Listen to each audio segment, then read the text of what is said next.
পরিমণিকে আপনি বিয়ে করে বসলেন এবং সবাই আমরা খুব খুশি হলাম, আমরা খুবই এটাকে ব্রাভো বললাম। আমিও খুশি হলাম যে পরিমণিকে আমি বিয়ে করে ফেলছি। I was happy two.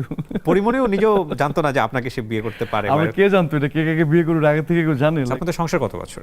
1.5 বছর। 1.5 বছর। 1.5 বছরের মধ্যে প্রায় 4-5 বারের মতো মিডিয়াতে এই বিষয়গুলো নিয়ে আসা।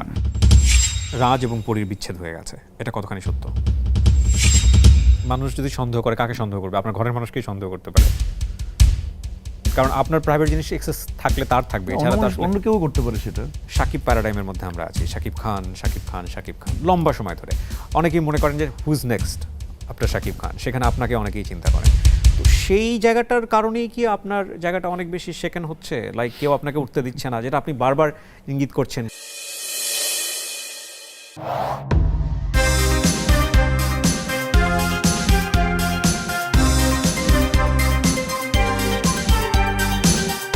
ঈদ মুবারক প্রিয় দর্শক, আপনাদের সবাইকে আমন্ত্রণ জানাচ্ছি মায়া নিবেদিত দ্য আরজি কিবরিয়ার শোতে নেক্সাস টেলিভিশনে। শুরুতেই জানিয়ে রাখছি, আমাদের এই অনুষ্ঠানটি আপনারা টেলিভিশনে দেখার পাশাপাশি দেখতে পারবেন আমাদের ফেসবুক পেজ এবং একই সাথে ইউটিউব চ্যানেল এবং পাশাপাশি আরজি কিবরিয়া ফেসবুক পেজ থেকে। যে অতিথি আজকে আমার সঙ্গে যুক্ত হয়েছেন তাকে বাংলাদেশের সব মানুষ চেনেন, বিনোদন অঙ্গনের খুবই জনপ্রিয় একজন মুখ এবং সম্প্রতি বিভিন্ন কারণে আলোচনা সমালোচনায় এসছেন আমাদের প্রিয় ভাই এবং প্রিয় অভিনেতা শরীফুল ইসলাম রাজ। চলুন তাকে আমরা এই অনুষ্ঠানে বরণ করে নিই। ঈদ মুবারক জানাচ্ছি রাজ ভাই। আপনাকে কেমন আছেন আপনি? আমি ভালো আছি, আপনি কেমন আছেন? গ্রেট, আমি ভালো আছি অনেক। কিন্তু আপনার তো ভালো থাকার কথা না, আমরা যতদূর জানি সবকিছু মিলিয়ে একটু টাফ টাইম যাওয়ার কথা। কেন, ভালো থাকাটা কি আরেকজনের উপর ডিপেন্ড করে মানুষের? যদি না করে তাহলে তো ডেফিনেটলি আপনার কাছ থেকে আমরা শিখতে চাই, কিন্তু আমরা জানি যে আসলে সবকিছু নিয়েই ভালো থাকতে হয়। হ্যাঁ। এবং যেখানে কাছের মানুষদের বিষয়গুলো এরকম হয় যে অনেক সময় দেখা যায় যে তাদের উপরেও কিন্তু আমাদের ভালো থাকা খারাপ থাকা অনেকখানি নির্ভর করে এবং সেটা নিশ্চয়ই মানুষ হিসেবে আপনার উপরও প্রভাব ফেলে। অবশ্যই, আমি মানুষের বাইরে না তো, আমি তো মানুষ। বাই দ্য ওয়ে, আমি আপনার সঙ্গে আমার একটা ঘরোয়া আড্ডা হচ্ছিল, হয়তো আমার সোশ্যাল মিডিয়াতে যারা দেখবেন তারা হয়তো বুঝতে পারবেন আপনার সঙ্গে আমার এটা সেকেন্ড টাইম বসা। এবং সাম্প্রতিক সময় আমরা দেখেছি যে বিভিন্ন বিষয় নিয়ে মানুষ আলোচনা করছে, আপনাদের ব্যক্তিগত বিষয়গুলো নিয়ে। সেগুলোতে আমি যাওয়ার আগে আমি পুরো মানুষটাকে একটু আবিষ্কার করতে চাই। আপনার বেড়ে ওঠা কোথায় ছিল, কেমন ছিল শৈশব, পরিবার, সব কিছু নিয়ে একটু শুনতে চাই। আচ্ছা, আমার বেড়ে ওঠা হচ্ছে ব্রাউনবাড়িয়াতে। আমার হোম টাউন, আমার জন্মস্থান ব্রাউনবাড়িয়া। একদমই হচ্ছে বর্ডার সাইড যদি বলি আর কি, খুবই প্রত্যন্ত অঞ্চল। তো ওখানে আসলে আমার শিশু এবং কৈশোরের একটা টাইম আসলে আমার ওইখানেই স্পেন্ড হয়। অ্যান্ড ওটা আমার জীবনের গ্রেট মেমোরিজ ইনফ্যাক্ট। বাবা কি করতেন আপনার? আমার আব্বু একটা সরকারি অফিসে আসলে জব করতেন, সরকারি এমপ্লয়ি।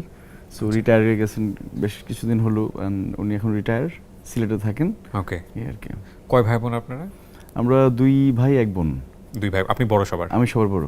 সবার বড়। হ্যাঁ। তো এই যে আজকের যে অভিনেতা রাজ হয়ে ওঠা, এটা কি ছোটবেলায় থাকে না? অনেকের তো প্যাশন থাকে, আপনার কি কোনো রকম প্যাশন ছিল নাকি দৈবক্রমে চলে আসে আসলে?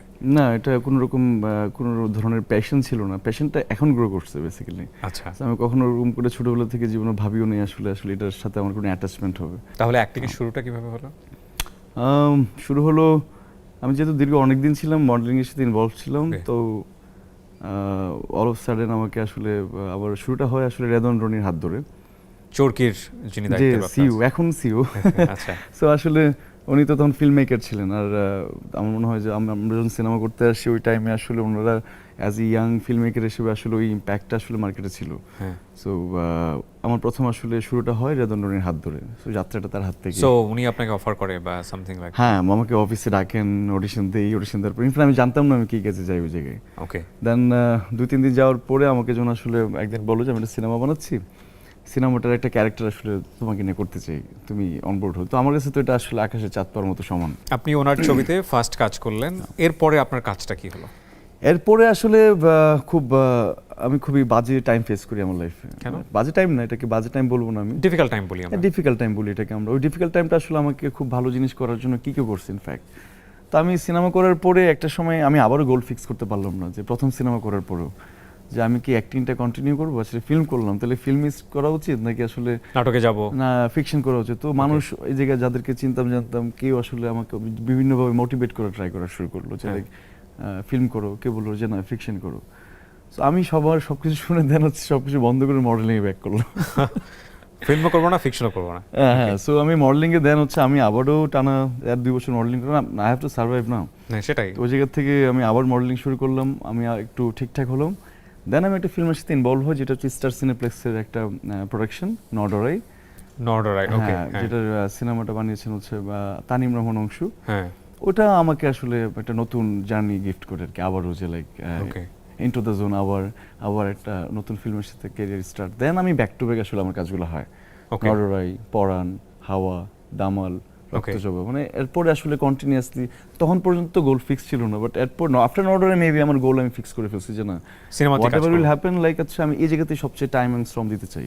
পরাণ আপনার জন্য ক্যারিয়ারের সবচেয়ে বড় মাইলেজ এখন পর্যন্ত, আমরা যদি ভুল না করি। নিঃসন্দেহে। নিঃসন্দেহে। হ্যাঁ। সো রায়হান রাফির ছবি রায়হান রাফির ছবি। পরাণের গল্পটা আপনার কাছে যখন আসে বা আপনার অফার যখন আসে এবং পরাণের লিড ক্যারেক্টারে যখন আপনাকে চুজ করা হয়, এবং আমরা দেখেছি পরাণ যখন রিলিজ পেল খুব একটা হইচই হলো না, কিন্তু জাস্ট কয়েকদিন পরেই সবাই পরাণের কথা বলছে, আপনার কথা বলছে, ওকে। এবং একটা খুব চাঞ্চল্যকর ঘটনার উপরে নির্মাণ করা হয়েছিল ছবিটা। আপনার কাছে অফার আসার পরে আপনি এটাকে কিভাবে দেখেছিলেন যে এই ছবিটা এতটা হিট করবে কিনা, বা এখানে আপনি ক্যারেক্টার হিসেবে কতটা রোল প্লে করতে পারবেন? আসলে প্রথমত আমি যখন আসলে কোনো স্ক্রিপ্টে কাজ করি তখন আসলে আমি কোনো এক্সপেকটেশন রাখি না যে এটা আমাকে কি গিফট করবে। আমার কাছে যখন স্ক্রিপ্টটা খুবই ম্যাটার করে এবং এটাকে বানাচ্ছেন সেটা ম্যাটার করে।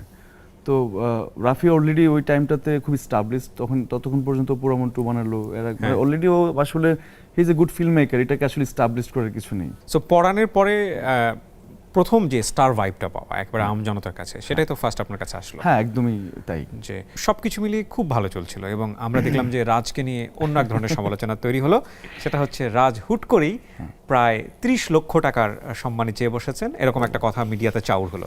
আচ্ছা। এবং এটা নিয়ে আমি দেখলাম যে আমাদের খুব বিখ্যাত যারা ডিরেক্টর ছিলেন সেই সময় এফডিসির, এবং স্টিল তারা এখনো আছেন, তারা বিভিন্ন রকমের কথাবার্তা বলা শুরু করলেন। আপনি আসলে রিয়েল ফ্যাক্টটা কি ছিল আমাকে একটু বলেন। তো টাকার বিষয়টা যেভাবে আসলো, এটা যেরকম আপনি খুব অবাক হলেন, আমিও আসলে অবাক, কারণ আমার ক্লিয়ারলি আমি কোথাও কোনো স্টেটমেন্টে কোথাও কারোর সাথে ইনফ্যাক্ট কোনো ডিরেক্টরকেও আমি কোনোদিন বলিনি যে আমাকে এত টাকা দিতে হবে। তো আমিও খুব অবাক যে আসলে এটা কেন সবাই এটা নিয়ে ভিডিওস অ্যান্ড লাইক একজন শুরু করলো, এটা নিয়ে আরও 10 জন শুরু করলো। তো এটা আমার জন্য একটা বিব্রতকর সিচুয়েশন ছিল, কারণ আমার এই ছোট জার্নিতে কখনো যাদের সাথে আমার কাজ হয়েছে কখনোই কারোর সাথে টাকা নিয়ে কোনোদিন আগে কথা হয়নি। ওকে। যাদের সাথে আমার এক্সপিরিয়েন্স কাজের সবার সাথে আমার মানে প্রথম কথা হচ্ছে স্ক্রিপ্টে ডান, এবং ওই কাস্টিং আমি ফিট ঠিকঠাক, আমিও আসলে ফিট কিনা সেটা দেখার বিষয় আছে। সব কিছু মিলে যখন ওকে হয়, then I go for finance. এটা হচ্ছে আমার মানে আমার কাজের একটা ওয়ে আর কি। সো আসলে যেভাবে এটাকে আসলে চাওয়ার করা হলো বা এটাকে নিয়ে কথা বলা হলো, এটা আমার জন্য একটা সময় খুব বিব্রতকর না? এটা তো ডেফিনেটলি বিব্রতকর সিচুয়েশন ছিল। এখন ওটা তো আমি না, যাদের সাথে আমার কাজ হয়েছে স্ক্রিপ্টের বাইরে বা আলাদা করে আমাকে টাকা দিয়ে নিতে হবে এরকম না, আমি অ্যাক্টিং করি একান্তই নিজের ভালো লাগা থেকে, যেটা হচ্ছে আমার সোলকে আমি ফিট করাতে পারি ঠিকঠাক, ওটা আমাকে আনন্দ দেয়। রাইট। সো ওটার থেকে বেশি হয়ে গেল, ও টাকা নেয় বেশি, তো এটা আমার জন্য বিব্রত করছে না, কিন্তু এই হোয়াক্সটা বা যেটাই বলি না কেন, এক ধরনের গুজবটা, এটা সামহাও আপনার ক্যারিয়ারের উপর ইফেক্ট তৈরি করলো কিনা? লাইক যারা আসতে চাচ্ছিল তারা ওই অ্যামাউন্টটা শুনে পিছুয়া হয়ে গেল কিনা, নাকি ইটস জাস্ট ডিসকাশন? না, ভালো হয়েছে ওই অ্যামাউন্ট, এখন কেউ ওই অ্যামাউন্টে দিতে হচ্ছে, so no worries. Okay. So they help me actually, so it's good, it's good, okay, it's not bad, sometimes it's good. Fine. First of all we do respect Porimoni and you, both of you. আমি যতদূর জানি যে এখন পর্যন্ত আপনার husband and wife. So সেই জায়গাটা থেকেই জানতে চাই যে নিজেদের মধ্যে আন্ডারস্ট্যান্ডিং বা পরিচয়ের জায়গাটা কখন হলো? এটা কি হুট করেই হয়ে যাওয়া? না, আন্ডারস্ট্যান্ডিং আমাদের পরিচয়টা হুট করে হওয়া, হুট করে না বেসিক্যালি। আমি তো ওর সাথে অ্যাক্টিং করতে গিয়ে আসলে আমাদের একটা সিনেমা ছিল গুনিন। আচ্ছা। তো গুনিন করতে গিয়ে আসলে আমাদের প্রেমে পড়া বা বিয়ে করা। প্রেমে পড়ার ব্যাপারটা কেমন হলো? কারণ আমরা যত জানি যে পরিমণি তো অনেক আগে থেকে আলোচনায় ছিলেন, সমালোচনায় ছিলেন, এবং পরিমণি সেই সময়টাতে আমরা জানি যে পুলিশ কেন্দ্রিক আইন কেন্দ্রিক একটা ঝামেলাও চলছিল। তার আগে থেকে কি you guys are in love, নাকি এর পরে গিয়ে আপনারা আসলে না সিনেমা সমস্ত কিছু জেনেই ওকে? হ্যাঁ, সব আমার আসলে ও কি করে আসলো, ওর আসলে কি কারণে আলোচিত বা ওর আদালতের মামলা, এগুলো নিয়ে আসলে আমি ওরিড ছিলাম না, বা ওটা আমার ইস্যু ছিল না ইনফ্যাক্ট। সো যে কারণে ওর প্রেমে পড়া, বা এটা তো একান্ত ব্যক্তিগত আমার কি কারণে প্রেমে পড়া, বাট হ্যাঁ কিছু না কিছু ছিল, বা কিছু না কিছু, এটা আন্ডারস্ট্যান্ডিং বলবো না, প্রেমের হয়তো বা কিছু একটা ছিল যার কারণে ওর সাথে আমার সিদ্ধান্ত নিয়েছি যে আসলে বিয়ে করব, বেবি নিব অ্যান্ড আসলে লাইফ টাইম স্পেন্ড করবো। আমাদের জানার ইচ্ছাটা এই কারণেই যে যখন পরিমণিকে নিয়ে বিভিন্ন রকমের আলোচনা হচ্ছে বিভিন্ন জায়গাটাতে, তখন আপনি এক ধরনের বলা যেতে পারে হিরোইটিক রোল প্লে করলেন তার লাইফে ডেফিনেটলি। যেমন ইজ ইট? না ডেফিনেটলি, বিকজ আমরা জানতামই না যে পরিমণি আপনার সাথে সম্পর্ক, বা আমরা জানতাম না ডেফিনেটলি, এবং পরিমণিকে আপনি বিয়ে করে বসলেন এবং সবাই আমরা খুব খুশি হলাম, আমরা খুবই এটাকে ব্রাভো বললাম। আমিও খুশি হলাম যে পরিমণিকে আমি বিয়ে করে ফেলছি। I was happy too. পরিমণিও নিজেও জানতো না যে আপনাকে সে বিয়ে করতে পারে। আমার কে জানতো এটা, কে কাকে বিয়ে করবে আগে থেকে কেউ জানে? লাইক অফারটা কি আপনার জায়গা থেকে ছিল? অফারটা না, দুজনের জায়গা থেকে ছিল। কারণ যেদিন আপনার সাথে আমার কথা হচ্ছিল ওই দিন, আমি আমার কাছে মনে হয় বিয়ের সিদ্ধান্তটা আমি কেন নিছি, এটার অ্যান্সারটা হচ্ছে যদি এরকম করে বলি আমি যে সেটা পরীকে কেন বা পরীর সাথেই বা কেন। রাইট। আমার কাছে মনে হয় যে আমি যে টাইমে বিয়ের সিদ্ধান্ত নেই ওই টাইমে আমি ছিলাম, আমি নিজেও ছিলাম অনেক ম্যাচড, অনেক অগোছালো, অনেক মানে ঠিকঠাক না। আর আমি তখন মাত্র একটা অ্যাক্সিডেন্ট করি, কার অ্যাক্সিডেন্ট, ওটা থেকে গিয়ে একটা সিনেমা করি। সো আমার মেন্টাল স্টেটমেন্ট বা আমি মানসিকভাবে যতটুকু ঠিক থাকা দরকার অতটুকু ঠিক ছিলাম না তখন। তো আমার কাছে মনে হয়েছে যে একটা ছেলে তখনই বিয়ে করে ফেলা উচিত যে আরেকজন এসে আসলে ওকে ওর সাথে মানে চলো একসাথে থাকি, হ্যাঁ একসাথে লাইক হচ্ছে fight ঠিক করে ফেলা বা ফিক্স করে ফেলা, বা একটা মানুষের জন্য আমি আমার লাইফটা ব্যালেন্স করলাম, বা যে ইমব্যালেন্স ছিল আমার লাইফটা ওটাকে আমি ঠিক করে নিলাম। সো ওই জায়গা থেকে আমি সিদ্ধান্ত নিয়েছি যে okay fine, let's get married. কিন্তু হোয়াই পরিমণি? মেবি ওটা ওরকম করে, maybe I am lucky, that's why. Maybe she is lucky. Very diplomatic answer. No, maybe she is definitely you are lucky. Lucky, definitely you are definitely I'm lucky, she lucky. Is also lucky. এ ব্যাপারে Yeah. কোনো সন্দেহ নাই, No, no, because আপনারা দুজনকে deserve করেন। So you offer Pori Moni যে চলো আমরা বিয়ে শাদী করে ফেলি, এন্ড পরিমণি অ্যাকসেপ্টেড? একদমই তাই। ওকে, একদমই তাই। ওকে। সো আপনার বাট কাছে ওর জন্য মানে আরেকটা জিনিস হচ্ছে, ওর জন্য ও আমার জন্য আসলে প্রেমের প্রথম শুরুতে আসলে ও যেভাবে জার্নিটা স্টার্ট করে ওটাও আমাকে আসলে ভালো লাগছে অনেক, যে ওয়েতে আসলে ও প্রেমটাকে করার জন্য ট্রাই করছে, বা ওর একটা স্ট্রাগল ছিল প্রেম করার। ওকে, সেটা আমার কাছে থাকুক। Okay, but fine. ওর যে স্ট্রাগলটা আসলে আমাকে খুব ভাবাচ্ছিল যে আসলে ওয়াও, হোয়াই নট। আমি কিন্তু এই যে পরিমণিকে নিয়ে বিভিন্ন রকমের আলোচনা হচ্ছিল মিডিয়াতে সেই সময়টাতে, আমরা দেখলাম বিভিন্ন রকমের বিষয়গুলো ফ্ল্যাশ আউট হচ্ছে, এগুলো আপনাকে ভাবাতো না যে আপনার এরকম একটা decision? একদমই না, আসলেই ভাবাতো না? একদমই না। কারণ আমি এমনিতেও আমার পার্সোনাল লাইফে আমি আমার কাজ ছাড়া, শুটিং ছাড়া অন্য কোনোভাবে আসলে ইনভলভ না, এঙ্গেজ না, বা কোনো কিছু পিয়ার মেনটেন করার জন্য আমি কোনো কিছু করি না, বা আমি খুবই নিউট্রাল এবং আমার জন্য থাকতে পছন্দ করি। সো আসলে পরীর বাকি জিনিসগুলো আমাকে কখনো আসলে অ্যাট্রাক্ট করতো না। হ্যাঁ, আমার মনে হতো যে না, এগুলো যদি ও যদি এগুলো সলভ করতে পারে, শি উইল অ্যারাইজ। ও যদি এগুলো ঠিক করে ফেলতে পারে, এগুলো যদি শেষ হয়ে যায় ওর লাইফ থেকে, and we have a baby. So আমাদের মানে বেবি তো আরো অনেক পরের পার্ট। হ্যাঁ, কিন্তু আমার কথা হচ্ছে যে ডিসিশন নেওয়ার আগে তো নিশ্চয়ই আমরা একটা জিনিস চিন্তা করি যে এই মানুষটার ব্যাকগ্রাউন্ডটা হচ্ছে এইটা, ডেফিনেটলি কে কিভাবে দেখবে সেটা তার আপেক্ষিক বিষয়। হ্যাঁ, একদমই। সো আপনার জায়গা থেকে কখনো মনে হয়নি যে লাইক আমি আমার ওয়াইফ হিসেবে তাকে নিয়ে আসছি, সো এই যে হ্যাসলগুলা তার লাইফে সে ক্যারি করছে, এটা কোনোভাবে আমাদের সংসার জীবনে এফেক্ট তৈরি করতে পারে, বা আমার ফ্যামিলিতে এটা নিয়ে কোনো ধরনের কোনো কোয়েশ্চেন রাইজ হতে পারে, নাকি you are just bold enough, okay I can carry her? না, হ্যাঁ, একদমই তাই। মানে আমি একদম এই জায়গায় বলছিলাম যে ওকে বিয়ে করার জন্য আমি কেন ওকে বিয়ে করছি এটার ব্যাখ্যা আসলে ওর এত প্রবলেম, এই প্রবলেম, সেই প্রবলেম, এটা আলোচনা, সেই আলোচনা, এটা অনেকেরই প্রশ্ন ছিল এরকম আমার কাছে। ইনফ্যাক্ট আমার এই জায়গার কিছু মানুষ, আমাদের ইন্ডাস্ট্রির কিছু মানুষ যাদেরকে আমি চিনি, ইনফ্যাক্ট আমাদের পরিও যাদেরকে চিনি, ইনফ্যাক্ট অনেকে হয়তো মোটিভেট করার চেয়ে ডিমোটিভেট করার ট্রাই করছে বেশি। তো সামহাও সব জায়গা থেকে আসলে চিন্তা করে আসলে ওই গাটস ফিলিং আমার ছিল যে ওকে ফাইন, আমি ওগুলো ইম্পর্টেন্ট না আমার কাছে, আমি যাকে বিয়ে করছি ও আমার কাছে ইম্পর্টেন্ট। সো আপনারা বিয়ে করলেন, হ্যাঁ, সব জায়গাতে এটা নিয়ে আলোচনা হচ্ছিল, এবং সংসার জীবনের ইনিশিয়ালি আপনারা কেমন ছিলেন? মানে বিয়ে করার পরে আপনার যে টার্গেটটা ছিল সেটা কেমন ছিল? দারুণ ছিল, দারুণ। মানে the way I started and like সব কিছু মিলে খুবই আসলেই হ্যাপেনিং ছিল। এটাই আমি চাচ্ছিলাম, ঠিক এইভাবেই, যে সব কিছু এইভাবেই চলুক, ঠিকঠাক চলুক। এবং এটা তো দারুণ আসলে, পরি অ্যান্ড এটা ব্যাপারটা আমার কাছেও খুব ভালো লাগে। লাইক আর ওকে তো আমি আসলে, ও আমার লাইফের একটা খুব গুরুত্বপূর্ণ পার্ট, মানে লাইক আমার লাইফের খুবই গুরুত্বপূর্ণ একজন মানুষ, still she is. Okay, so দারুণ ছিল। দারুণ থেকে এই যে মানে যে ঝড় আসে, আচ্ছা, সবার সংসারেই আসে, কিন্তু সামহাও আমরা আপনাদের খবরগুলো বেশি জানি বা ফ্ল্যাশ আউট হয়, আমারটা একটু বেশি হয়। বেশি হয়। সেটার পিছনে হয়তো বা কোনো কারণও আছে। বেশি হওয়াটা অনেকেই হয়তো পছন্দ করেন, সেটারও খোঁচাখুচিরও ব্যাপার আছে। তো এই যে সংসারের মধ্যে যে জটিলতাটা, সেটা আসলে ফ্ল্যাশ আউট হওয়ার যে ব্যাপারটা, এটা কি বছরখানেকের মধ্যেই হয়ে গেল, নাকি আরেকটু সময় নিয়েছে? আপনাদের সংসার কত বছরে? দেড় বছর 1.5 বছর। 1.5 বছরের মধ্যে প্রায় 4-5 বারের মতো মিডিয়াতে এই বিষয়গুলো নিয়ে আসা, এটা খুব জলদি হয়ে গেল না বিষয়টা? আর একটু সময় গেলে তো মনে হয় ভালো হতো। এগুলো কি আরো পরে আসা আরো উচিত ছিল নাকি, আরো আসবে নাকি? I don't know, কিন্তু আমার মনে হয় at least 4-5 বছর সংসার করার পরে যদি আসতো তাহলে ঠিক আছে, আন্ডারস্ট্যান্ডিং এর একটা ব্যাপার আছে। কিন্তু পরীর জীবনে যে ঘটনাগুলো ঘটলো, তারপরে রাজ আসলো, রাজের সাথেও মনে হচ্ছিল যে কন্টিনিউয়াসলি এগুলো হয়ে যাচ্ছে, সামথিং লাইক দিস, একের পর এক আউটব্রাস্ট হচ্ছে। এটাকে কোনোভাবে মিটিগেট করা যেত না? অনেক সিনেম্যাটিক। রাইট, সো এটাকে কোনোভাবে মিটিগেট করা যেত না দুজনের জায়গাটা থেকে? করা যেত বা করা যায়, বাট আমার মনে হয় ওটার থেকে ইম্পর্টেন্ট হচ্ছে সেলফ রিয়েলাইজেশনটা ইম্পর্টেন্ট মানুষের লাইফে। আমার মনে হয় যে মানুষের ওই স্পেসটা দরকার, ওই ওই ওই ওই জায়গাটা দরকার, নিজের সাথে টাইম স্পেন্ড করাটা দরকার। আর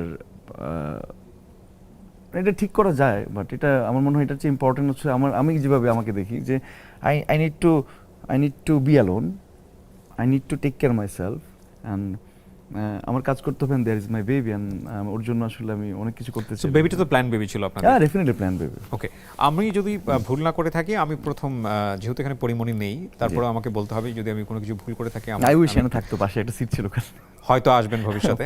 আমরা পরিমণিকেও আমাদের অনুষ্ঠানের মাধ্যমে ইনভাইট করে রাখছি ডেফিনেটলি, এবং পরির সাথে বসতে আমার খুব ভালো লাগবে, আড্ডা দিতে জানতে আমার খুব ইচ্ছা। তো আমি আসলে যে জায়গাটা একটু জানতে চাচ্ছিলাম যে প্রথম আমরা পরিমণি সোশ্যাল মিডিয়াতে দেখলাম যে একটা ছবি, somehow she is beaten by you বা এরকম একটা ঘটনা যখন আসছে এবং আপনাকে ইঙ্গিত করে ছবি দেওয়া হলো বা এটা করা হলো, আপনি বরাবরই নিশ্চুপ ছিলেন, এগুলো নিয়ে তেমন কিছু বলতেন না। তো এগুলো নিয়ে পরির সাথে আপনার কথা হতো যে আমাদের সংসারের বিষয়গুলো, এবং তারপরে দেখলাম আপনাদের মধ্যে ভালো সম্পর্ক হয়ে গেছে, ঠিক আছে, আপনারা এটা মিটিয়ে ফেলেছেন। তো সামহাউ পরীকে কি বোঝানো কোনোভাবে যে এগুলো নিয়ে আসলে সোশ্যাল মিডিয়াতে না যাওয়া বা এগুলো নিয়ে কোনোভাবে এটা নিয়ে ফ্ল্যাশ আউট না করা, এগুলো কি আপনাদের মধ্যে কথোপকথন হতো নাকি ইট ওয়াজ বিয়ন্ড কন্ট্রোল? ওরকম করে হতো না মেবি, বাট এক ধরনের কথা হতো,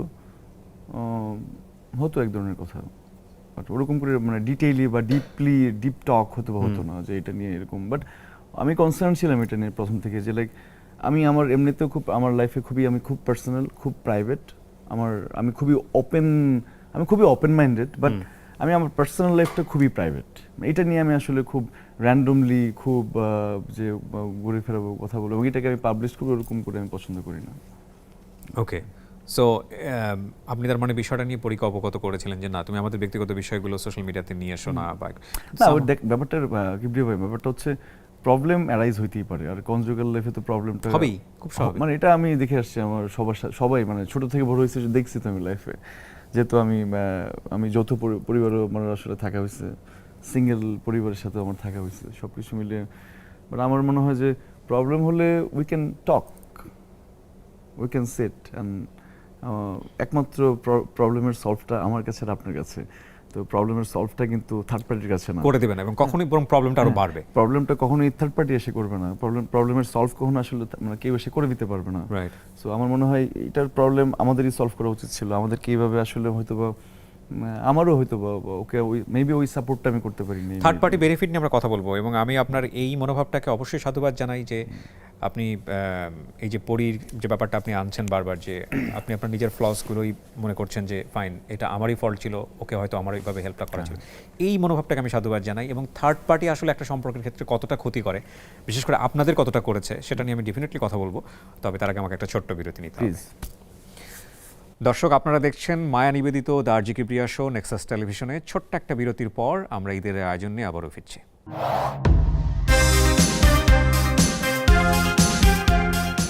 আবারও আমন্ত্রণ জানাচ্ছি দর্শক, আপনারা দেখছেন ঈদের আয়োজনে মায়া নিবেদিত দ্য আরজি কিবরিয়া শো। আমি কিবরিয়া আপনাদের সঙ্গে রয়েছি, এবং আমাদের সঙ্গে আছেন খুবই সম্মানিত একজন অতিথি, শরীফুল ইসলাম রাজ, অভিনেতা। তার কাছে আমি আবারও ফিরছি যেখানটা আমরা ছিলাম, যে এই যে আপনারা যারা চলচ্চিত্র কর্মী বা চলচ্চিত্র অঙ্গনের সঙ্গে যুক্ত আছেন, আমরা জানি যে সেখানে একটা কোনো রকমের খবর হলে, রটনা হলে, সেটাকে পত্রপত্রিকা মিডিয়াতে অনেক বড় করে ফলাও করে প্রচার করা হয়, সত্যের সাথে মিথ্যা মেশানো হয়, এবং এটা যত বেশি হাইপ ক্রিয়েট করা যায় তত বেশি মানুষের দৃষ্টিগোচর হয়, এবং এটার বোধহয় একটা ইকোনমিক ভ্যালুও ক্রিয়েট হয়। ওই ইকোনমিক ভ্যালু ক্রিয়েট হয়, বাট আমার মনে হয় যে এভাবে করে যারা করেন, ওখান থেকে যদি কিছু অ্যামাউন্ট আমাদেরকে পাঠাই দেন, আমরা খুব আগুনে ঘি দেওয়ার মতো হতো আর কি। ঠিক আছে বাবা, কর, কোনো সমস্যা নেই, আমরা বেনিফিটেড হচ্ছি। I will be benefited too. Right. So এগুলো তো তার মানে আমরা বলতে পারি যে এগুলো আসলে যা হয় তা আসলে সত্য না। অনেকাংশে সত্য না। না, ব্যাপারটা এরকমই। আমি আপনাকে ছোট একটা গল্প বলি। এটা হচ্ছে জি। আমি যেহেতু নারায়ণগঞ্জে ছিলাম, তো আমি যেহেতু পাঠাগারে প্রচুর পড়তাম, হুম। তো পাঠাগারে অনেক ম্যাগাজিন থাকতো। তো আমি ম্যাগাজিনগুলো পড়তাম, যে ছোটবেলা থেকে আমার একটু পড়াশোনার ঝোঁক। তো ম্যাগাজিনে পড়তে গিয়ে মানে এই নায়ককে রোবেন, মানে এই যে আমি যখন আসলে সিনেমাতে আসিনি, তখন না আমার নিজেরই হচ্ছে নায়ক নায়িকা নিয়ে অনেক কিউরিয়াসিটি ছিল। হুম। আমার আমার পার্সোনালি। সো আসলে এখন মনে হয় যে কাজ করতে এসে যে আসলে বাইরের মানুষটা আসলে ওরা কতটা কিউরিয়াস আমাকে নিয়ে বা আমাদেরকে Right, নিয়ে বা পরীকে right. নিয়ে কতটা কিউরিয়াস। আসলে ওরা কিউরিয়াস, বাট গণমাধ্যমে যেগুলো আসে প্রতিনিয়ত বারবার বা অনেকভাবে আসে, সেগুলোর অনেক কিছু অনেকভাবেই মানে কোনোভাবেই সত্যি না। আর যারা এটা ফলো করে প্রচার করে, ওদের আসলে আমার মনে হয় যে ওদের একটু ইনকোয়ারি করা এগুলোকে নিয়ে আসলে স্টাডি করা, দেন ওরা করতে পারে, এটা নিয়ে লিখতে পারে, এটা নিয়ে প্রবলেম না। কিন্তু এই খবরগুলো আপনাকে বিচলিত করে না ব্যক্তি মানুষ হিসেবে, যখন আপনার ঘরের খবরটা এভাবে মিথ্যা সত্যের সাথে মিথ্যা মিশিয়ে মিথ্যার এটা সাথে আমার জন্য সত্য? খুবই বিব্রতকর, কারণ আমার ঘরের প্রবলেম সলভ করতে চাইলে আমি এটা বিলিভই করি অন্য কেউ করতে পারবে না। আমার প্রবলেম সলভ আমারই করতে হবে। আমি কখনো আসলে আপনার শেল্টার নিয়ে সলভ করতে চাবো না। রাইট। আর আমি মানে আপনিও চাইবেন না, ইনফ্যাক্ট Right. কেউ চায় না ইনফ্যাক্ট। ওই Right. জায়গা থেকে আমার মনে হয় এই বিষয় নিয়ে আমি নিজেও খুব বিব্রতকর। আমার খুব প্রাইভেট জিনিস ওপেন আপ হবে, এটা নিয়ে আমি খুব লাইক হচ্ছে ইনফ্যাক্ট কনসার্ন অনেক। এগুলো নিয়ে কখনো সাংবাদিক মহলে কখনো সরাসরি কথা বলেছেন যে ভাই আপনি যে সংবাদটা করলেন এই সংবাদের অথেন্টিসিটি কোথায়, এই সংবাদটা নিয়ে যে আপনি করলেন এটা তো আমার পরিবারের জায়গা থেকে এই বিষয়টা, এগুলো তো একটা ব্যাখ্যাও আপনার পার্টনারকে আপনাকে দিতে হতো কোনো না কোনোভাবে, নাকি কখনোই প্রয়োজন হয় নাই? এটা আসলে আমার এরকম সিচুয়েশনটা দাঁড়ায় যে আসলে অনেক সময় আমিও খুব সকালবেলা ঘুম থেকে উঠে খুব অবাক হয়ে যে একটা নিউজ পাবলিশড হয় আমাকে নিয়ে, যেটা আছে না যে talk of the town, daily talk of the টাউনে। আসলে আমি দেশের খুব এরকম কোনো গুরুত্বপূর্ণ মানুষ না যে ডেইলি আমি টক অফ দ্য টাউনে থাকবো। মানে আমারও কিছু কাজ আছে সারাদিনে, বা আমার ফ্যামিলির সাথে ইনভলভমেন্ট, বা আমার নিজের কাজ, আমার শুটিং, আমার মিটিং, আমার কাজ, স্ক্রিপ্ট সেশন, সব কিছু মিলে মানে আছে না যে আমাকে যেভাবে আসলে প্রতিদিন এরকম করে গণমাধ্যমের হেডলাইন বানিয়ে, হ্যাঁ আমার সেটা আমার কাজ নিয়ে হোক। কিন্তু পরি ও দারুণ অ্যাক্ট্রেস, পরি এটা সিনেমা চলতেছে বা সিনেমা চলছে ওই টাইমে, সেটা নিয়ে লিখো। সেটা নিয়ে লিখো তোমরা। কই পরির একটা ভালো কাজ নিয়ে তো কেউ লিখে না। পরি ভালো সিনেমা করে, পরিজন ভালো অ্যাক্টিং করে, কোথায় আপনারা তো অনেকটা ভালো করে এটা লিখেন না। আমি সিনেমা করছি, আমি অ্যাক্টিং করছি, আমাকে নিয়ে আলোচনা করেন, সমালোচনা করেন, ওটা আমাকে আসলে শিখাবে, ওটা থেকে আমি শিখবো, আমি নিজেকে প্রিপেয়ার করবো। বাট যেটা হয় এটা কিন্তু আসলে মেন্টাল হেলথের জন্য অনেক বড় প্রবলেম। এটা আপনাদের সম্পর্কটাকে অনেক সময় খারাপ করে ফেলে কিনা এই ধরনের নিউজ? হ্যাঁ, যখন আসলে একটা ঠিক হয় তখন আসলে এটাতে ইম্প্যাক্ট পড়ে। আছে না যে একটা নিউজ আসলে ঘুম থেকে ওঠার পরে যদি আসলে একটা নিউজ সেটা পরির ফেভারে হোক বা আমার ফেভারে হোক বা কাউকে নিয়ে না হোক, একটা নিউজ পোর্টালের জন্য নিউজটা করে ফেলে, তখন তো আসলে এটা প্রবলেম। মানে তখন আসলে আমাদেরকে নিয়ে যাদের ভালো ইনফরমেশন জানার কথা ছিল, ওরা কিন্তু রং ইনফরমেশন গ্যাদার করতেছে অল থ্রু। সেটা পরীকে নিয়েও, সেটা আমাকে নিয়েও। অথচ আসলে আমরা কিরকম, আমার লাইফস্টাইল কিরকম, আমি আসলে জেনুইনলি কিরকম, ওটা কিন্তু কেউ জানছে না। আমি সংবাদ মাধ্যমের নাম মেনশন করব না, আমি নিজের চোখে দেখেছি বেশ কিছু গুরুত্বপূর্ণ সংবাদ মাধ্যমে এসছে যে রাজ এবং পরীর বিচ্ছেদ হয়ে গেছে। এটা কতখানি সত্য? বিচ্ছেদ ব্যাপারটার বিচ্ছেদ বাংলা বলতে আলটিমেটলি যেটা বোঝায় যে ধরেন পেপার হয়ে গেছে, তার আলটিমেটলি ডিভোর্স। না, আমরা পেপার ডিভোর্সড এখনো না। আচ্ছা, বাট হ্যাঁ মানে আমরা দুজনেই স্পেস নিচ্ছেন, স্পেস নিচ্ছি, বোঝার চেষ্টা আসলে করছেন আলাদা করে। আসলে আমরা এত কুইকলি কি হয়েছে আমার লাইফে এটা আমি জানি না। পরির লাইফে বিয়ের পর, বেবির পর তো একটা ইম্প্যাক্ট আমার মনে হয় ছেলেদের উপরও পড়ে, মেয়েদের উপরে বেশি আসে, যতটা না মেয়েদের উপর পড়ে অনেক বেশি। বাট আমার মনে হয় যে অল থ্রু আমি 9 মান্থ ওর প্রেগনেন্সিতে ছিলাম, এটা আমাকেও ইম্প্যাক্ট করছে। লাইক ও তো অনেক, ও লাইক মারা তো আসলে গ্রেট, মানে মাদেরকে নিয়ে আসলে আলাদা করে আমি বলতে চাই না, ছেলেদেরও এটা ইম্প্যাক্ট হয়। 1 বছর আসলে এত কুইকলি হয়েছে। আমার সিনেমা সাকসেসফুল, বিয়ে, বেবি, সিনেমার প্রমোশন, সব কিছু মিলে এত হ্যাসেল ছিল ওই টাইমটা। ওই টাইমটাতে মেবি আমার আরেকটু স্থির থাকা উচিত, স্লো যাওয়া উচিত ছিল, আরেকটু হয়তো বা টেক কেয়ার করা উচিত ছিল। মেবি আমি ওইটা পারিনি। বাট টেক কেয়ার ফর পরি। না, অলওয়েজ আই ডিড দ্যাট। আমি বললাম যে ওই যে জায়গাটা আসলে আমার মনে হয় আরেকটু ইনটু দ্য জোনে থাকার দরকার ছিল, আমার মনে হয় আরেকটু ওকে টেক কেয়ার করা দরকার ছিল। আমার মনে হয় যে টাইমটাতে ও বেশি ট্রিগার ছিল, ওই টাইমটাকে আসলে ওকে আমার অন্যভাবে বোঝানো দরকার ছিল মনে হয় আমার, আমি জানি না। বাট আমরা এখন দুজন স্পেস নিচ্ছি। আসলে ওরও কাজও ব্যাক করা উচিত, আমারও কাজ করা উচিত, দুজন মিলে। বাট আমরা আমাদের বেবির জন্য সর্বোচ্চ টাইম গিফট করে দেন, আমরা আমাদের মতো করে কাজ করছি। কিছুদিন আগে আমরা ঝগড়াঝাটি দেখলাম, তারপরে আমি দেখলাম যে আপনার বেবির বার্থডেতে আপনি গেছেন এবং প্রচন্ড মাস্তি করেছেন সেখানে, লাইক ফুল অন যেটাকে বলি আমরা। সো এই বিষয়গুলো নিয়ে পাবলিক খুব কনফিউজ হয়ে যায় যে আসলে কি অবস্থা চলছে। আরেকটা বিষয় আমি এখানে পাশাপাশি যুক্ত করতে চাই, সেটা হচ্ছে যে এই বিষয়গুলো এতটা পাবলিক করারও প্রয়োজন আছে কিনা? কোন বিষয়গুলো? যেমন ধরেন আপনারা কেমন আছেন, আপনারা কেমন নাই, কারণ আমি প্রতিদিন পাবলিককে জানাবো আমি আর পরি কেমন আছি, এটা কারা করছে? বা মানে আমি কেমন আছি, মানে সাংবাদিকরাই আচ্ছা, আমি কেমন আছি 24 ঘন্টা যদি আসলে এটা দায়িত্ব হয় আমার 24 আওয়ার্স আমি পাবলিককে জানাবো রাজ এই করছেন, রাজ ওই করছেন, রাজ সেই করছেন, রাজ খাচ্ছেন, রাজ ঘুমাচ্ছেন, তো এটা তো আসলে it is not my job. I love acting and acting is my job, right? তাই না? সো এটা তো দরকার হয়ে পড়ে না আর কি এটা মানুষ। না, এটার কারণ হতে পারে যে লাইক আমরা সোশ্যাল মিডিয়াতে হয়তো একটা ছবি দিয়ে দিলাম, সেই ছবিটাই হয়তো সংবাদ হয়ে গেল 5টা। হ্যাঁ, আছে না যে একটা মুখরোচক সংবাদের জন্য বেসিক্যালি আমার স্টেটমেন্টের দরকার পড়ে না। আর আমাদের দেশে তো আরো আগে না, একটা সংবাদ মাধ্যম, যে কোনো সংবাদ মাধ্যমে আসলে মুখরোচক গল্পটাকে আরো হাইলাইটস করে দেন সবাই, আর একটু বলে, মানে ন্যাচারালি তাই হয়, আমি জানি না, তাই হচ্ছে আর কি। রাইট। সো পরীর 10টা ভালো গুণের মধ্যে যদি আমি আপনাকে বলতে পারি যে পরীর এই গুণগুলো আপনার খুব ভালো, বা আপনি সংসার জীবনে তাকে অসাধারণ বলবেন, 10টা না হোক 5টা হোক, যে কটা আপনার মনে আসে। She is a great mother. পরি খুব ভালো গান গায়। আচ্ছা, এটা আমরা জানতাম না। Sometimes I love it, like she is crazy. Okay, I love it sometimes, not every time, but she is very caring. Caring in every side, like baby, husband, সংসার। আমাকে বাদ দিই। ওকে, Okay. তো 4টা পেয়েছি আমি। Okay. আর অনেক গুণ আছে ওর। She is a beautiful lady. Definitely, সেটা তো সবাই অ্যাডমায়ার করবে। and like আমার মনে হয় আর কি অনেক কিছু আছে ওকে নিয়ে, আর গুণের শেষ নেই ওর, মানে ওর গুণ অনেক গুণ, ওর গুণ খুঁজতে গেলে হাজার হাজার গুণ ওর। প্লিজ আমি ওকে, সো আমরা এবার একটু বেগুনে আসি তাহলে। আচ্ছা। মানে যেটা আসলে বেগুন না, কিন্তু আপনি চান যে পরীর এই জিনিসগুলো চেঞ্জ হোক, লাইক আই থিঙ্ক পরির টেম্পার কন্ট্রোল করা উচিত। আমার মনে হয় এটা হয়ে গেছে অলরেডি, মানে আরো ওর পরি আরো, আমার মনে হয় যে এখন বেবির সাথে যে টাইম স্পেন্ডটা হচ্ছে, আমার মনে হয় এটা পরীকে একটা নিউ ফেজ দিবে লাইফে, বা এটা ওকে একটা রিয়েলাইজেশনের একটা নতুন হয়তো বা পার্ট হতে পারে, মাধ্যম হতে পারে, এটা হয়তো বা নতুন করে গেট ব্যাক করবে আবার। ওকে, নাম্বার 1। নাম্বার 2, আশেপাশে কাদের সাথে মিশছি এটা একটু বুঝে Circle. Circle is important. Right, very important. Of course important. Okay, so এই ক্ষেত্রে আপনার সাজেশনগুলো সে কেমন নিত? লাইক আমার এইগুলো নিয়ে আমার কোনো বাইন্ডিংস নেই। দেখেন, আমি কার সাথে মিশবো, ও কার সাথে মিশবে, কার সাথে মিশবে না, এগুলো নিয়ে আমি আসলে ছোটোবেলা থেকে আমার বাইন্ডিংস ছিল না। আমি একদম অনেক র্যান্ডমলি মানুষের সাথে মিট করে গেছি, বা হচ্ছে এরকম মানে ক্লাসিফাই করে বা ক্লাস মেনটেন করে আমি কারোর সাথে মিট আপ করি না। বাট হ্যাঁ, সার্কেল ইম্পর্টেন্ট তারপরেও। রাইট, এবার আমি আপনার ক্ষেত্রে আসি যে আপনার সংসারটা আরো সুন্দর হতে পারে, সেই জায়গাটা যদি আমি একটু ফোকাস করি, যে সেক্ষেত্রে আপনার কোন কোন জিনিসগুলো চেঞ্জেস আনা উচিত বলে আপনি মনে করেন পরীর জায়গাটাতে, ইনফ্যাক্ট স্মুথ হওয়ার ক্ষেত্রে? পরি স্মুথ আছে, মেবি আমার একটু স্মুথ হ্যাঁ, হওয়া সেই দরকার। সেই জায়গাটাই আমি বলছি, আপনার কি কি জিনিস চেঞ্জেস আনা দরকার? আমার একটু সেটেল হওয়া দরকার। সেটেল বলতে? আমার সেটেল বলতে ইন এভরি ওয়ে, সব দিকে সেটেল হওয়া দরকার। মানে আপনি খুব স্ক্যাটার্ড লাইফ লিড করছেন রাইট নাও? এখন স্ক্যাটার্ড লাইফ লিড করছি রাইট নাও। আর একটু সেটেল হওয়া দরকার, আরো ব্যালেন্সড হওয়া দরকার।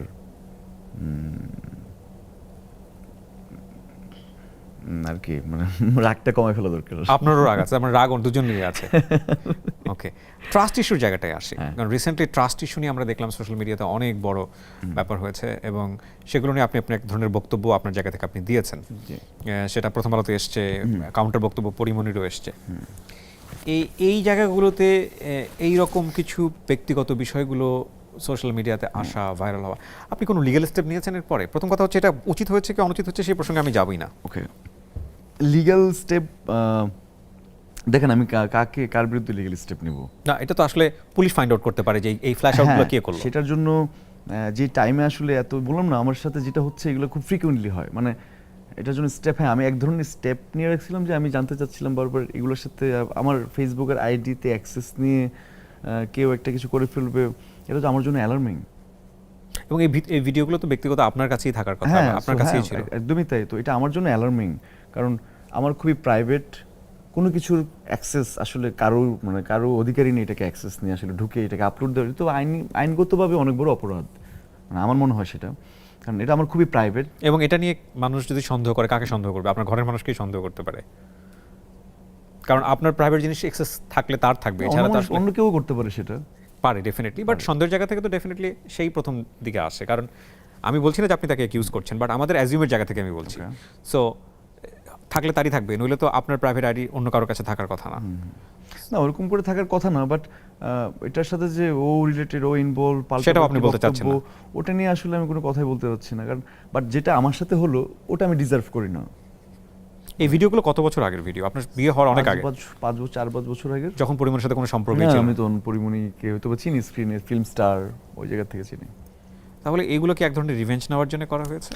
বাট জানি না আসলে রিভেঞ্জ কিনা, বাট যে ওয়েতে বা যারা এটা করেছেন বা এটার সাথে যারা ইনভলভ ছিল, ওরা আসলে ওরা আমার ভালো চায় না, বা আরেকজনের ক্ষতি করে, আমি জানি না, আরেকজনের ক্ষতি করে আসলে যদি কেউ মনে করে যে না I am the gainer and okay নিয়ে একটা খারাপ কিছু হলো, ওকে নিয়ে আসলে বাজেভাবে মানুষ দেখলো, এটা আসলে আমি এনজয় করি না লাইফে, আর এটা আমার জবও না। আমি আসলে খুবই ক্যারিয়ার ওরিয়েন্টেড গাই, আর আমার মনে হয় যে স্টিল আমার অনেক কিছু শেখার বাকি, আর আমি মাত্রই শুরু করলাম কাজ, সবার সাথে আমার কাজ হচ্ছে, তো এই সিচুয়েশনে এসে আসলে আমি এগুলো মানে ফেস করতে চাই না। এগুলো আপনার বেশ কিছু ফ্রেন্ড এখানে ছিল যারাও মোটামুটি মিডিয়াতে কাজ করেন এবং they are very popular in their ground. হ্যাঁ, সো সেই জায়গা থেকে, তাদের জায়গা থেকে কোনো কল ছিল না আপনার প্রতি যে যখন এই ভিডিওগুলো ফ্ল্যাশ আউট হচ্ছে? হ্যাঁ ছিল এক ধরনের, দেখেন ওদের কারোর সাথে আমার যেমন সোনারের সাথে আমার দেখা হয়েছে আফটার 1 ইয়ার। আমি আসলে আফটার ম্যারেজ আমি আমার কোনো ফ্রেন্ডস বা আমার সার্কেল বা আমার জায়গায় কারোর সাথে আড্ডা মারা বা ওই জায়গা থেকে আমি একটু ফ্যামিলি ওরিয়েন্টেড হলাম তখন। তো ওদের সাথে আমি পার্সোনাল লাইফেও আসলে 1 বছর 1.5 বছর আসলে আমার কন্ট্যাক্ট নেই কারোর সাথেই না, কারোর সাথে ছিল না ইনফ্যাক্ট। ওরা যখন আসলে এই ব্যাপারটার সাথে একবার কথা হয়েছে আমার, বাট তখন শুনে আসলে she was crying and like বলতেছিল যে কি হচ্ছে লাইক এসব। তো আসলে আমি কোনোভাবে যে ওকে বলছি যে কাম ডাউন, লেট মি চেক কি হচ্ছে, দেখি কি করা যায়। বাট ও আমার চেয়ে, ও তো আমার অল অফ এ সাডেন আপনিও ঘুম থেকে উঠে দেখছেন যে আপনার এই সোশ্যাল মিডিয়াতে এগুলো চলছে। আমার মনে হয় আমি তো একটা ছেলে, তো আমার হয়তো বা ইম্প্যাক্টটা হয়তো বা আমি কাউকে শেয়ার না করলো না বললো আসলে এটা প্রবলেম না, বাট একটা মেয়ে যখন আসলে সামনে চলে আসে, আমাদের সমাজে আসলে কিছু হলে মেয়েকে দোষারোপ করা হয়, কোনো কিছু হলে সে যে কেউ হোক, সেটা পরি কিছু করলে পরীকে আগে সবাইকে আগে ধরবে, মানে এরকমই আর কি চিন্তা ভাবনা মানুষের। সো আমার জন্য ওরা আসলে ক্ষতিগ্রস্ত হলো, এটা এটা আমি চাইনি আর কি। ওকে, এটা নিয়ে কথা বলার আছে, তবে ছোট্ট আরেকটা বিরতির পর। দর্শক, আপনারা দেখছেন ঈদের আয়োজনে দ্য আরজেকে প্রিয়া শো, মায়া নিবেদিত দ্য আরজেকে প্রিয়া শো। ছোট্ট একটা বিরতির পর আমরা এই অনুষ্ঠানে আবারও ফিরছি।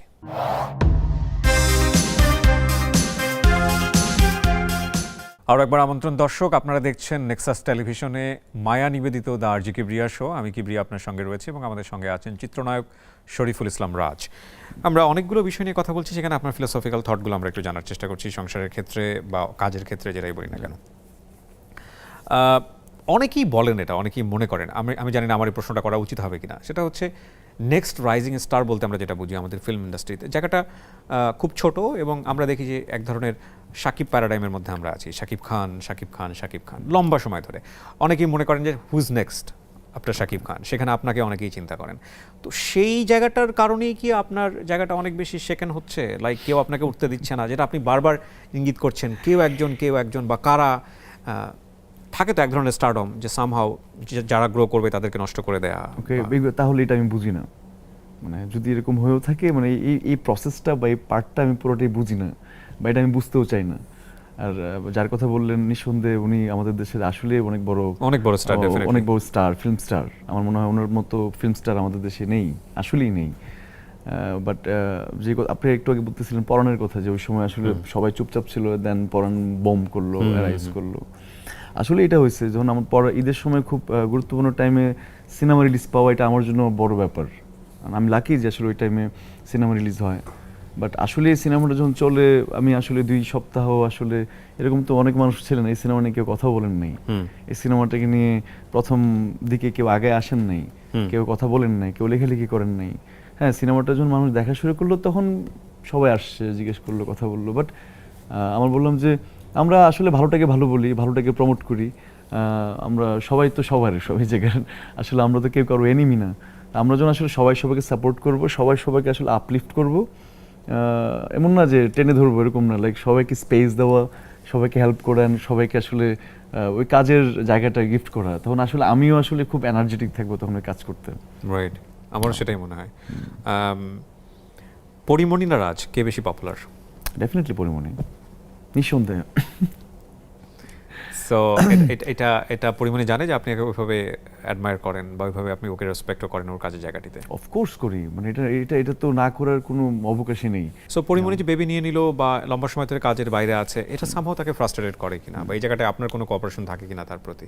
মা হয়ে গেলে কিন্তু সবার এই একটা বড় একটা ফিরে আসতেও কিন্তু সময় লাগে। না না, আমি এটা জানি, after post pregnancy and right, বিভিন্ন ধরনের ডিসঅর্ডার হয়। হ্যাঁ হ্যাঁ, সেটা আমি এটা নিয়ে আমি মেন্টালি ফিজিক্যালি, এটা নিয়ে আমি আসলে আমার নিজেরও জানা ছিল না। সো আমি আসলে পরি কনসেপ্ট করার পর বেবি নিবে এই টাইম থেকে শুরু করে এটা নিয়ে আমি অনেক স্টাডি করছি যে আসলে আমি ওকে আসলে কতভাবে হেল্প করতে পারি প্রেগন্যান্সি টাইমটাতে, মানে ফার্স্ট স্টেজ মানে একদম লাস্ট স্টেজ পর্যন্ত আসলে আমি ওটা কন্টিনিউ করে গেছি। আমার মনে হয় যে ওটা আমার এবং পরির লাইফের খুব একটা দারুণ টাইম ছিল, দ্য ম্যাজিক্যাল টাইম। ওই টাইমটা lots of memories and like একটা মেয়ে প্রেগনেন্ট হলে ওকে যদি আসলে আমি 24 আওয়ার্স আসলে স্ট্যান্ড বাই, মানে আমি আর কোথাও কনসেন্ট্রেশন দিইনি, একদম into the zone, into the family. ওকে ছাড়া, বেবি ছাড়া আসলে সেকেন্ড কোনো থট ছিল না আমার। রাজ্য নামটা কার দেয়া? পরির দেওয়া। ওকে, সো অনেক চিন্তা ভাবনা করে বের করেছে রাজপরীর রাজ্য। হ্যাঁ, মেবি। আপনি স্টিল পরীকে মিস করেন? আপনি যেহেতু আলাদা আছেন, হ্যাঁ। বা আপনার ফিউচার কি পরিকল্পনা যে আপনি আবার ব্যাক টু দ্য প্যাভিলিয়ন সংসারটা সুন্দর করে করবেন? এটার আগে ওই যে বললাম না আমি, আমার স্টেবল হওয়া উচিত, আমার ঠিক হওয়া উচিত। এটা যদি স্টেবল আসলে বলতে আপনি কি বোঝাচ্ছেন? ক্যারিয়ারের দিক থেকে স্টেবল? সব দিক দিয়ে বলছি আমি। নাকি মেন্টালি স্টেবল? মেন্টাল, ক্যারিয়ার, সবকিছু। কিন্তু আপনি মেন্টালি স্টেবল না কেন? মেন্টালি স্টেবল না, mentally I am stable, now I am stable. হ্যাঁ, কিছুদিন আগে দেখেন না, যেহেতু আমি আমাকে আমার কাজ ছাড়া অন্যভাবে কোনোভাবে দেখতে চাই না কোনো জায়গায় আর কি, অ্যাটলিস্ট। তো টানা 10-15-20 দিন যখন আসলে আপনাকে নিয়ে আসলে মানুষ লেখালেখি সেই এটা করবে, এটা আসলে হয়তো বা মানুষ বাইরে থেকে কিভাবে বলছে লিখছে এটা আমি জানি না, বাট সামটাইমস এটা আমার জন্য অনেক আমাকে হার্ট করে। এটা আমি না, এটা আমি ডিজার্ভ করি না, অ্যাজ এ পার্সন আমি এটা ডিজার্ভ করি না। বা এই ধরনের জিনিসপত্রের সাথে আমি কেন ইনভলভ হবো, এটা তো আমি না।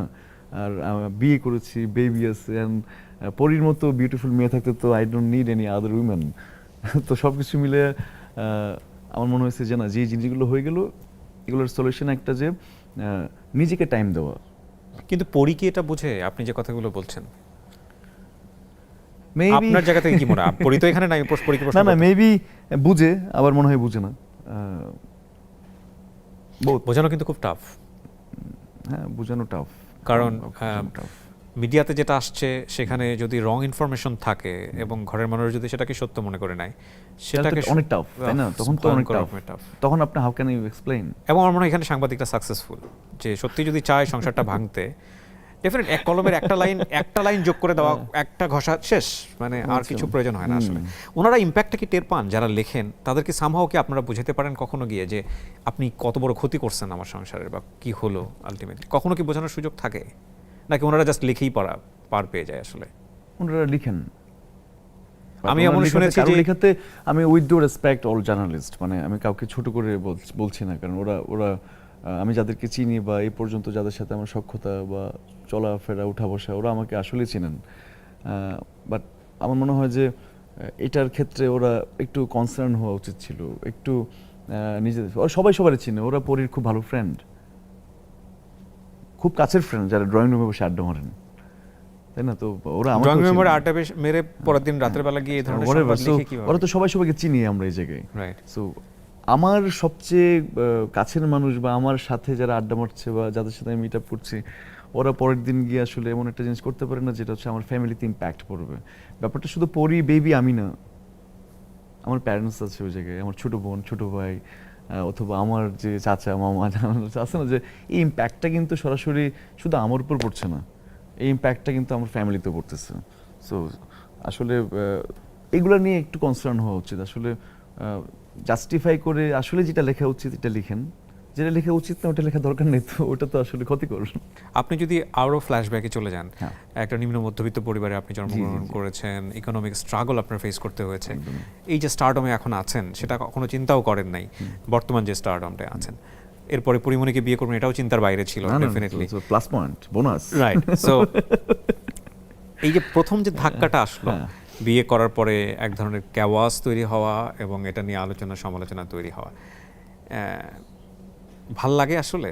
দিন শেষে এগুলো ভালো লাগে না? এই স্টারডম আমি ক্যারি করতে চাই না, এই স্টারডম কারোই ভালো লাগা উচিত না, আমার মনে হয় আপনারও না, কারোই না, উচিত না। হ্যাঁ, সো হ্যাঁ, যেটা আমি এনজয় করছি সেটা হচ্ছে যেই কারণে আসলে আমার নিজেকে কাজ করাটার আমার একটা পারপাস ছিল যে আমি কেন কাজ করব।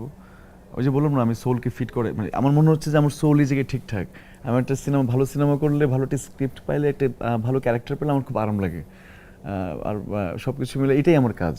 এর বাইরে যেটা হচ্ছে বা যেগুলো হচ্ছে, এগুলো হচ্ছে আকাজগুলো আমার দরকার নেই। মানে কাজটা নিয়ে আসলে যতক্ষণ আমি থাকতে পারবো, ওটা ওটা আসলে আমাকে ঠিকঠাক রাখে। আমি অনুষ্ঠানের মাধ্যমে উইশ করি যে আপনাদের সংসারটা সুন্দর হোক এবং সেটা খুবই পিসফুলি হোক দুজনের জায়গাটা থেকে, এবং আমরা চাই রাজপরী আবারও একত্র হয়ে যাক রাজ্যের জন্য, তারা খুব সুন্দর জীবনযাপন করুক এবং একই সাথে রাজপরী দুজনের ক্যারিয়ারই খুব সমুজ্জ্বল হোক।